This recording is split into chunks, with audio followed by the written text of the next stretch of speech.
DJ बजाबे हर लगन खरे नहीं आवे भतारे खाली डीजे बजाबे।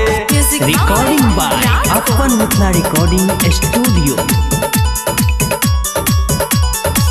हमर जवानी सखी खूबे तरपाबे जाई के बहरा सैया छोरी न चाहबे हर लगन घरे नहीं आवे भतारे खाली डीजे बजाबे हर लगन घरे नहीं आवे भतारे खाली डीजे बजाबे। हमर जवानी सखी खूबे तरपाबे जाई के बहरा सैया छोरी न चाहबे भर लगन घरे नहीं आवे भतारे खाली डीजे बजाबे भर लगन घरे नहीं आवे भतारे खाली डीजे बजाबे डीजे बजाबे डीजे बजाबे भर लगन घरे नहीं आवे भतारे खाली डीजे बजाबे।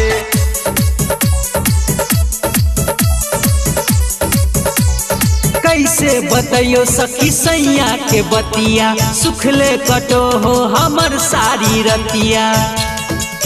अरे सखी कैसे बताइयो सखी सैया के बतिया सुखले कटो हो हमर सारी रतिया। करो ही फोन जब नहीं उठाबे खाई के जरदाऊ गर्दाऊ रहबे भर लगन घरे नहीं आवे भतारे खाली डीजे बजाबे भर लगन घरे नहीं आवे भतारे खाली डीजे बजाबे डीजे बजाबे डीजे बजाबे भर लगन घरे नहीं आवे भतारे खाली डीजे बजाबे। रिकॉर्डिंग बाय अपन मिथिला रिकॉर्डिंग स्टूडियो। तर तर पसीना चुए भीगो है सारी फेंको है धुआं जवानी के गारी।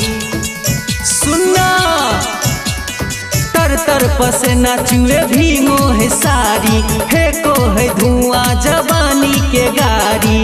पंकज उदित के संग ले आवे रंजे है रोक सैया रतिया बिताबे भर लगन घरे नहीं आवे भतारे खाली डीजे बजाबे भर लगन घरे नहीं आवे भतारे खाली डीजे बजाबे।